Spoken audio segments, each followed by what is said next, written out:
Welcome back to the Vanessa G Fitcast. I'm Vanessa Pozos, and here with me is Omar Pozos, my co-host and husband. How you doing, Omar? I'm doing good. We're trying some new microphones, so we look, if you guys are watching us on YouTube, we look like legit podcaster now. Only took 228 episodes to get rid of the football announcer headphones that I always hated. Yeah, but I'm doing good. I'm excited. So by the time this comes out, it'll be your birthday, actually. So happy birthday to Vanessa. Ready? Should I do the... Well, we can't even hear that now. But anyways, yeah, I'm excited. We're doing a little staycation for Vanessa and her birthday. Are you excited? I mean, yeah. What are your thoughts? I'm excited. To be honest with you, it's been such a crazy week that I feel like I just have not even been able to think about what is happening this weekend. I'm just kind of like taking it day by day right now. Listen, welcome to your 30s, babe. Yeah, well, it's just, I think that's the perfect death of your 20s is like the last week of your 20s just being absolutely hectic and just every day being like, oh my gosh, what is happening? Yeah, exactly. That's where I'm at. But today I wanted to talk about what I believe to be really the best way to eat in 2025. And if you think about the different generations of recommendations around nutrition, right? There's always been so many different things recommended over the years. And I truly think what I'm going to share with you guys today, this is like the advice that can stand the test of time. These are the things that are like tried and true, truly going to be the most effective ways to maintain a lean body, balanced hormones, a healthy gut. Like, of course, in any situation, there might be, tweaks that need to be made. There might be changes for different seasons and different variations of diets in terms of adding, removing certain foods, changing quantities of different things. Like, so many variables can affect those variables when it comes to nutrition. But really, these kind of 6 rules boiled it down to, these are what I would say is like the foundational baseline thing that anybody can come back to at any season in their life and make this your foundation. Again, if you're dealing with certain things going on in your body, certain symptoms, you might veer from these for periods of time because we might need to use different techniques within nutrition for different healing modalities. However, this right here is really like the foundation. This is what you come back to over time. This is kind of that, like that safe place that anybody can really stay in. Yeah, and I'm excited to kind of talk through some of these things, simply because I think sometimes people are like, well, there's so much overwhelm and there's so much just, information and confusion on the internet. And you have people that are like, no, eat this or don't ever eat that because you're going to die and I don't know, whatever. But I think what this will do is, if anything, it'll give people a little bit of a framework to be like, okay, so as long as I'm at least doing these things, I think I'll be able to nourish and fully support my body to the best of my abilities. Now, is this the end all be all? I think there's always exceptions to the rule. But again, it just gives you an understanding or an insight as to be like, okay, what are the basic foundations that I genuinely need to be able to fully protect and not protect, but fully nourish my body? And I think this is going to give people hopefully a little bit of clarity as to what that looks like. Yeah, absolutely. So first on the list, and this might be one that can be controversial for some people because I was about to say that as soon as I saw it. I think about, I think anybody who's gone through a health journey, especially through like the early 2000s, everybody went through a period of time where maybe you felt like eating meat is a problem. Eating meat is bad. I know I had my period of time where it actually was like in college. I had a professor that I think back on and I'm like, how did they do this? How do they get by with this kind of a thing? Because this class had absolutely nothing to do with nutrition. I want to say it was like some sort of English class, if I remember correctly. But an English class was giving you insights on nutrition? Just wait. So it was the end of the semester, and the professor was like, so anybody who wants to get extra credit, I'm going to give you guys a extra credit opportunity to be able to get it was like a significant bonus on your exam score, like the end of semester exam score. And what you had to do was watch one of those movies that was basically just like propaganda against eating like the meat. Netflix documentaries? Yeah, but it was like one of the earlier, ones in the day. And I remember watching that and just being like, oh my God, I'm never eating meat again.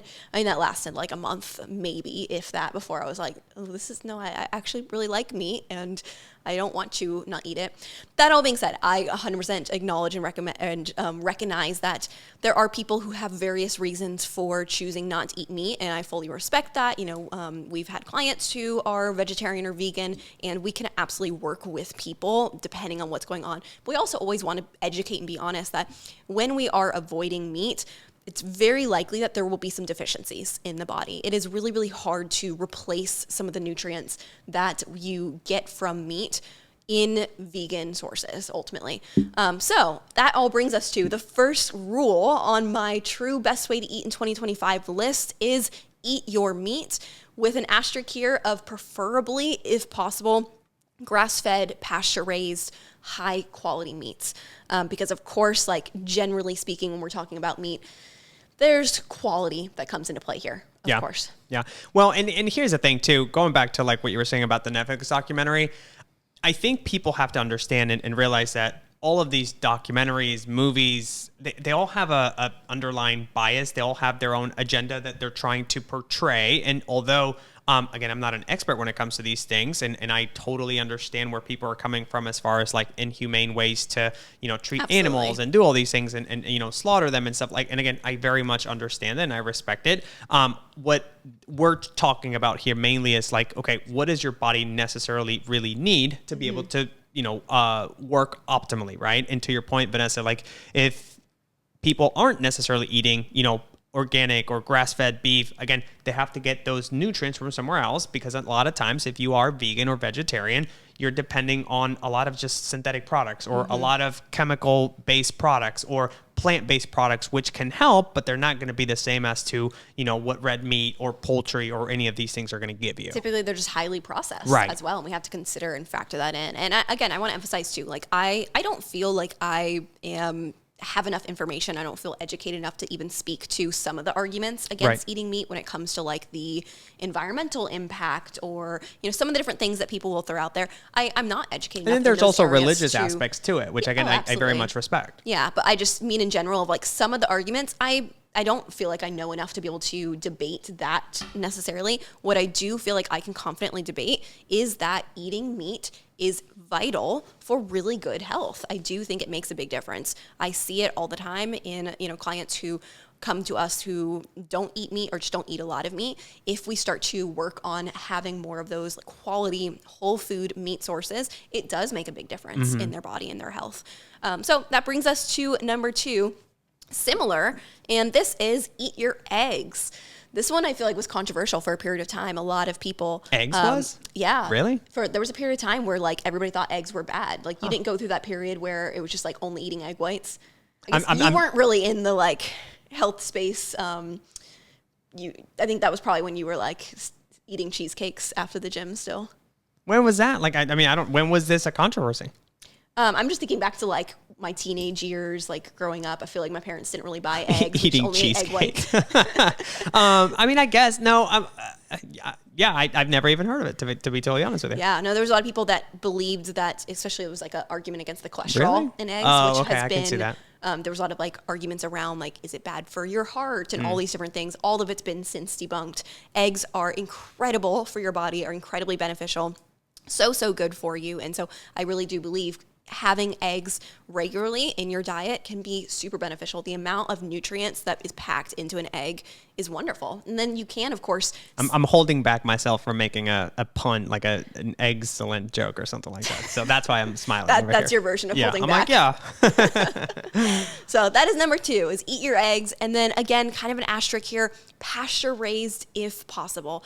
Again, it's like if you can afford it, because we all know eggs are stupidly expensive. They're like right an investment. I mean, it's crazy. They're like $10 for a dozen. It's nuts. Yeah, it's ridiculous. But that being said, if you can afford it, like pasture-raised all the way, because the quality in the nutrients is just going to be different at that point in time. That brings us to number 3 on our list. Now we're getting into, we're still kind of in that aspect of whole foods, but now we're getting more into away from like the animal products. Now I would encourage you, eat your vegetables. And of course, like I think a lot of people would just be like, oh wow, no duh, I've been told forever to eat your vegetables. But it's unfortunately something that has to be be said in today's day and age, because there's also a huge argument out there for like these carnivore diets and these diets where they encourage you just to never eat vegetables. Of course, there is a time and place where we might need to limit vegetables. We might need to adjust the types of vegetables, like especially when it comes to gut issues. If you are someone who you have digestive issues when you eat vegetables, that is a sign that you have some gut issues that need to be taken care of. That is not telling you to never eat vegetables. Just cutting out vegetables, that might help symptomatically for a period of time, but you're going to end up with additional issues later on because we need vegetables. We need that variety of color. Something that, one of our coaches often talks about is getting, she calls it like a vegetable flurry. I think it's what she kind of refers to it as, where she encourages you go to the store, pick out like 10 to 15 different types of vegetables, and these can be fruits as well, blend them up, and then put them into like little ice cubes and freeze them, and then you can put them into your smoothies as like these little like nutrient cubes, basically. Good way to get some good variation. Is this for like her kids, or she does this herself? No, this is Elizabeth. She recommends this often. Yeah. Very cool. I love that. Yeah. So that's number 3, eat your vegetables. Not probably a big surprise to most people, but still needs to be said because, again, for whatever reason, there is that argument out there that never eating vegetables is a good way to go. And while there might be a temporary period of time for that, that should be very temporary. Number 4, eat your fruit. What's your favorite fruit? Do you have one? I guess berries. Berries. Any particular type of berry, or just berries in general? Depends on just like what tastes the best that day, you know? Fair. Yeah, no, just berries are my way to go, I would say. But did you ever go through, and again, I'm like asking these questions, like things that I just had gone through that I'm like, I know you didn't go through this. But were you ever like, were you ever exposed to that period of time where fruitarianism was a big thing? No. A lot of these things, I'm like, where did you guys get these things from? I'm like, I've never even heard of it. I think like from the time I became aware of my body at like 10 years old. I think girls in general, like always are a little bit more prone to like look for stuff like that, to where I'm like, what? Like, what are you talking about? As I'm eating like bowls of cereal for like breakfast, lunch, and dinner. So that's where I went through a very small phase where I thought fruitarian would be the best way to eat. I think I just like came across these YouTube videos from this girl who like really pushed it. And of course, like she had this great body, and she like really just said it was basically from her diet of only fruits. And so I think I did that for like not even a week. And then I was like, this doesn't feel right. I don't feel good. But that being said, we have to eat our fruits. Fruits are amazing. I encourage eating fruit at multiple meals across the day. Truthfully, not enough. People don't eat enough fruits nowadays.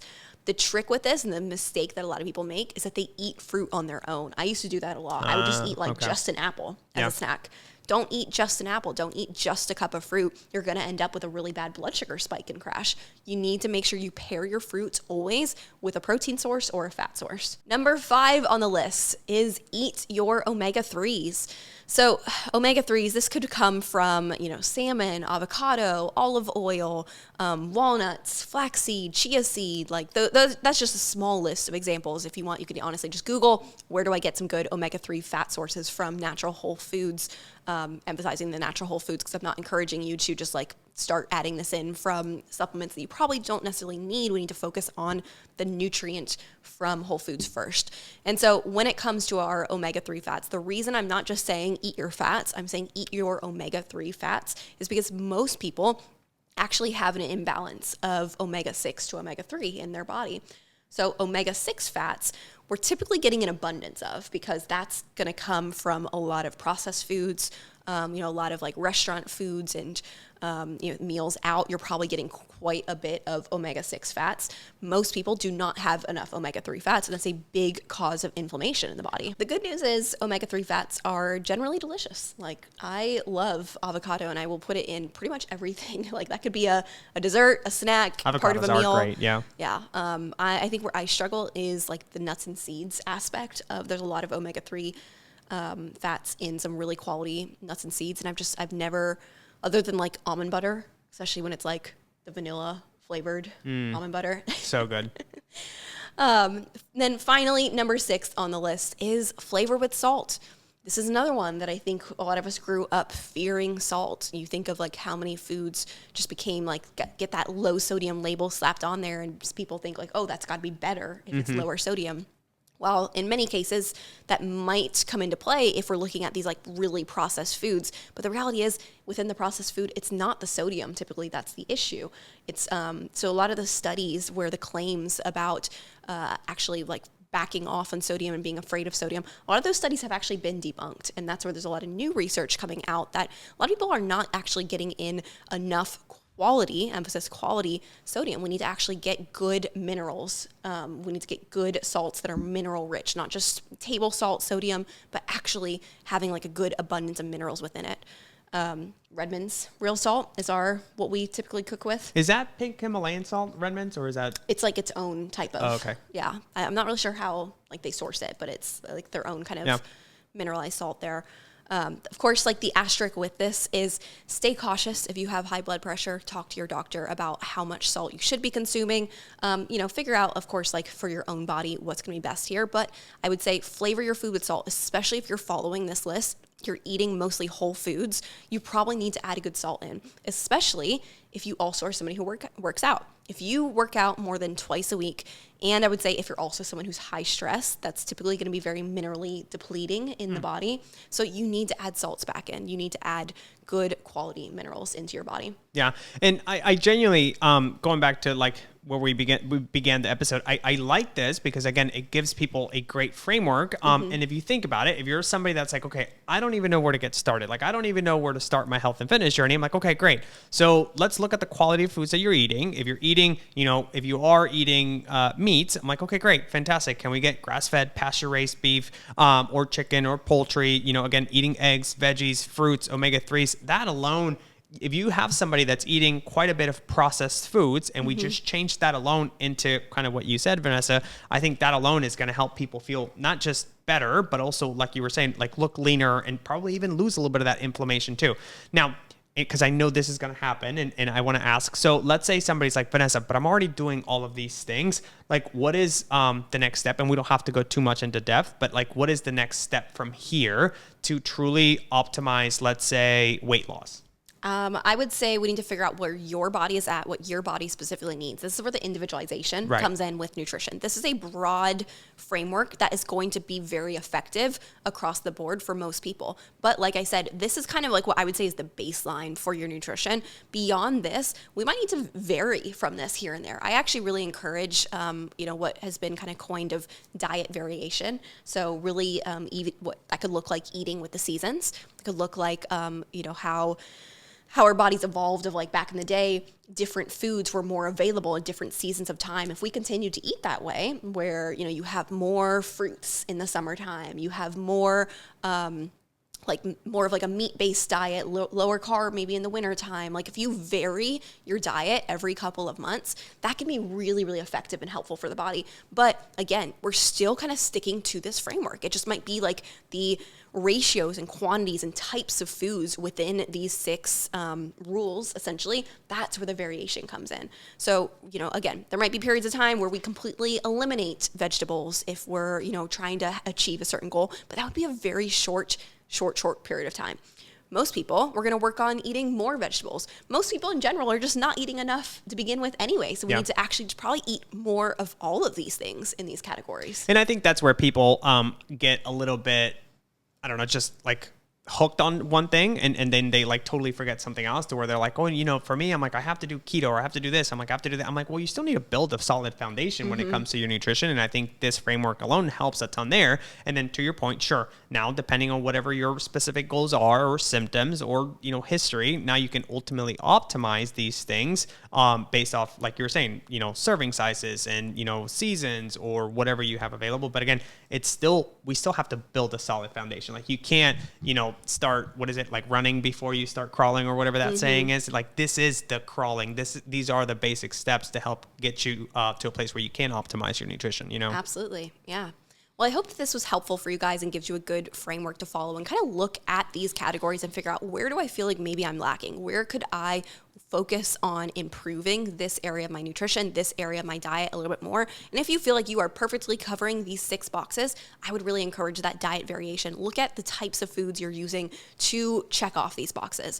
Maybe with meats, you tend to eat a lot of chicken and beef. Maybe let's switch to more of like a ground turkey and a fish. I would put fish within that category of meat as well. Maybe within the vegetables, you tend to eat just broccoli every single day, every single week. Can we pick up a vegetable that you haven't eaten? That's my problem.